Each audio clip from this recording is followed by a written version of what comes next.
New ইয়ারকে স্বাগত জানাতে ইতিমধ্যে সেজে উঠেছে কলকাতার অলিগলি, আর উৎসবের আলোর ছোঁয়ায় সাজিয়ে তুলেছে শহরতলি ও মফস্বলগুলিকেও। নিউ ইয়ার পার্টির জন্মে ইতিমধ্যে প্রস্তুতি নিতে শুরু করেছেন সবাই।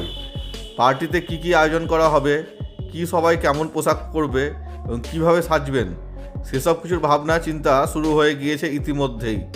নিউ ইয়ার পার্টির লুক নিয়ে আপনি কি কোনো ভাবনা চিন্তা করছেন? আজ বং ডিভা মধুমিতা সরকারের এমনই কিছু লুক রইল লাইমলাইটে, যেগুলো নিউ ইয়ার পার্টির জন্যে রিক্রিয়েট করতে পারেন আপনিও। মধুমিতা সরকারের এই লুকটি ছিল দুর্দান্ত। এর ছোট ছোট ডিটেলিং লুকটিকে আরও বেশি স্টাইলিশ করে তুলেছিল। এই লুকটি ক্রিয়েট করতে মধুমিতা বেছে নিয়েছিলেন একটি সবুজ রঙের গাউন। এই গাউনে কাট আউট স্লিভ ডিটেলিং দেওয়া হয়েছিল, আর এর ডিপ প্ল্যানিং নেকলাইন এবং স্লিট ডিটেলিং লুক দিয়েছিল হট ছোঁয়া।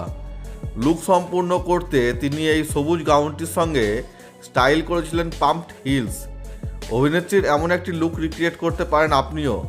আপনাকে যেমন এমন স্লিট গাউনে দারুণ মানাবে সে কথা বলাই বাহুল্য। আপনি কি নিউ ইয়ার পার্টি উপলক্ষে একটু অন্যরকম লুক চাইছেন? তাহলে তো আপনাকে স্টাইলিশ পোশাকও বেছে নিতে হবে।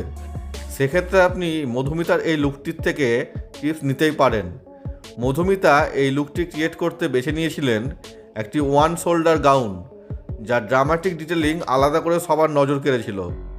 আপনিও অভিনেত্রীর মতো এমন সুন্দর একটি গাউন পার্টিতে পরতে পারেন, তাহলে সম্পূর্ণ লাইমলাইট যে আপনার উপরেই থাকবে তার বলে দেওয়ার অপেক্ষা রাখে না।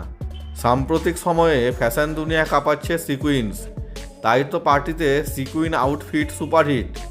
আপনি নিউ ইয়ার পার্টি উপলক্ষে মধুমিতার মতো একটি সিকুইন ড্রেস বেছে নিতে পারেন। এরকম ড্রেসে বেশ দেখাবে আপনাকে। মধুমিতার এই সিকুইন ড্রেসটি ছিল থাই লেন্থ।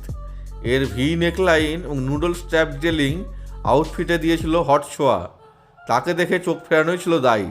মধুমিতা সরকারের এই 3 লুকই ছিল দেখার মতো। তাই নিউ ইয়ার পার্টি উপলক্ষে এমন 3 লুকের মধ্যে যে কোনো একটি রিক্রিয়েট করতে পারেন আপনি। আপনাকে যে বেশ সুন্দর দেখাবে সে কথা বলাই বাহুল্য। তবে এত সুন্দর সব ড্রেসের সঙ্গে মানানসই গয়না ও জুতো স্টাইল করতে ভুলবেন না কিন্তু।